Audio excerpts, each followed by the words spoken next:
That's it. That's it. You're almost there. Come on. Come on. I've got you.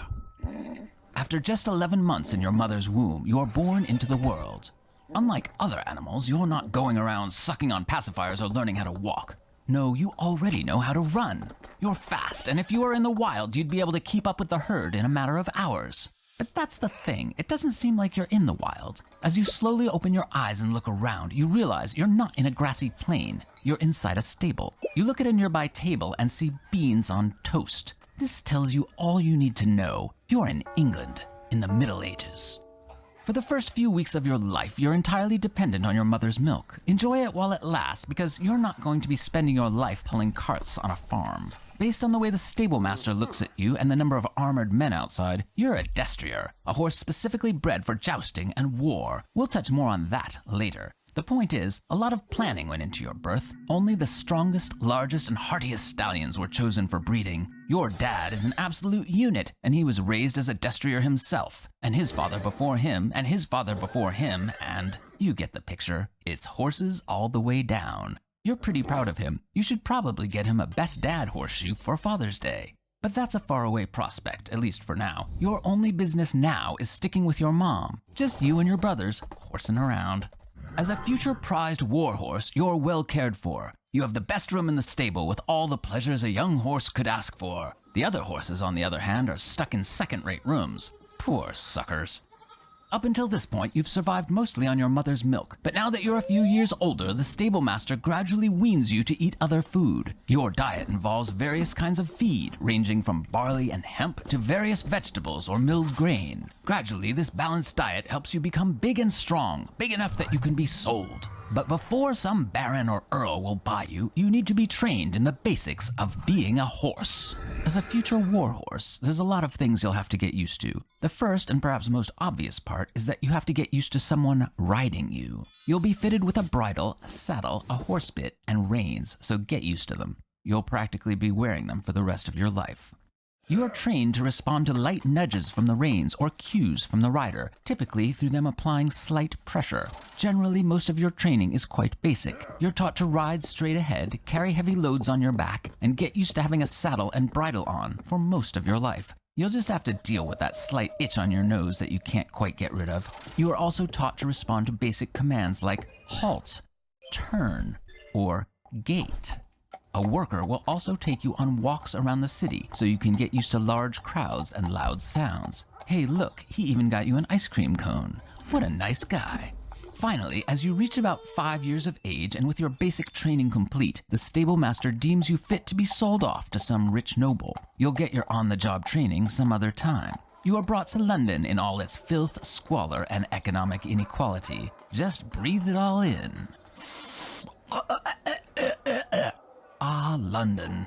The stable master leads you and several of your brothers to the local horse market, which is, by some miracle, cleaner than the front gates. The 100 Years' War is still going on. There's a lot of demand for destriers like you, and a lot of hatred for those Frenchies across the sea. The market is filled with potential buyers. They are squires, knights, barons, and earls, all looking to bolster their own rapidly decreasing stock of horses. Destriers like you are worth between £20 and £40 sterling, an exorbitant price at the time given the circumstances. For reference, it would take a laborer up to a decade to save up that much money.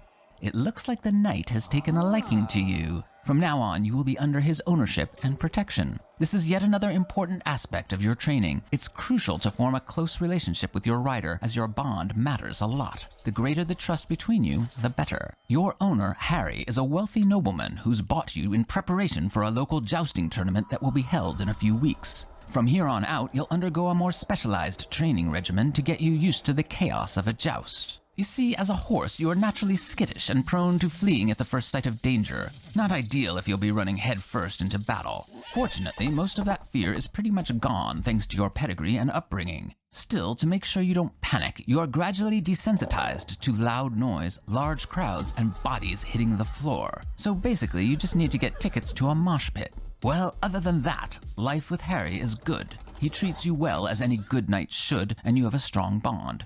He also feeds you carrots, your favorite. You like Harry. You've grown quite fond of him. It's now 6 weeks later and you're ready for a joust. Harry puts on your armor and brings you to the tournament grounds called a list field. There are a lot of other horses around, and you're nervous, but don't worry, you've worked hard. You'll do just fine. A man in full black armor approaches Harry and talks to him, but you don't quite catch his name. He seems like a fine fellow. After they have their little chat, Harry rides you to the other end of a wooden barrier called a tilt. You don't really know the rules of the joust. All you know is that you have to ride into that other horse across the field really, really fast. You see a strange man wave a flag, and you feel Harry pressure you forward. You immediately speed off. Your muscles pulse with energy as you reach speeds of up to 25 miles per hour. The gap between you and the other horse rapidly closes, and you know what? You don't like the look of him, and at the last second, you give yourself a little burst of speed. Harry slams his lance and shatters it into the other rider. Harry looks happy, and if he's happy, you're happy too. You're not sure what's going on. People are cheering. That must be a good thing, so you keep doing what you're doing. And what is it that you're good at? It's galloping towards another horse at Mach fast. And again, and again, and again, and again. There's a lot of yelling and a lot of noise. The sound of wooden lances smashing against shields and armor is yet another part of your training. It's meant to get you used to the sound of battle. Well, it looks like Harry won. You're quite proud of yourself, and you're quite proud of Harry. He really hit those people hard. Very hard. It looks as if he won a neat decorative chalice. Oh, and a $50 gift card to Costco. Harry uses this money to get you more carrots. This isn't such a bad gig at all. Later that evening, you sleep in a large tent while you hear Harry partying in the tent next to you. Sounds like he's having a good time.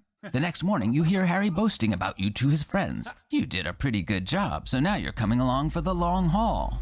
Harry takes you across the country to compete at even more tournaments. You become a decorated steed. Harry has become a massively successful knight, no small thanks to your impeccable skill. After one tournament, you see Harry talking to the man in black armor again. You recognize him from the tournament in London. Harry walks back to you, tosses a small carrot, and says you're going to a place called France. That sounds nice. You could use a vacation after working so hard. You are part of a small cavalry detachment led by Jean III de Grailles, Capitale de Buch. Your mission is simple, to outflank the French and threaten to outmaneuver them. The sounds of flying arrows, steel smashing into steel, and the cries of one man dying after another do not faze you. This is what you've been trained for. Your stamina has greatly improved thanks to your experience jousting. As the main center of the English army engages the French vanguard, you and the other horses circle around to slam into the French rear. There's nothing on your mind but running as fast as possible. As you exit the somewhat thick forest, you manage to catch the enemy completely by surprise. You feel arrows whiz past your face and ears, but you can think of nothing but galloping as fast as possible. You encounter the first scattered line of resistance. Your natural destrier temperament means you also bite, kick, and trample over anyone in your way. Eventually, you make it past these stragglers, and you slam into the French shield line. The French promptly surrender, and you capture King John II. Mission accomplished.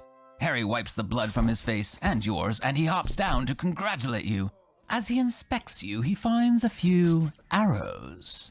Actually, he finds more than a few arrows. Well, that can't be good. You feel a little sleepy. You're thinking you'll take a nap.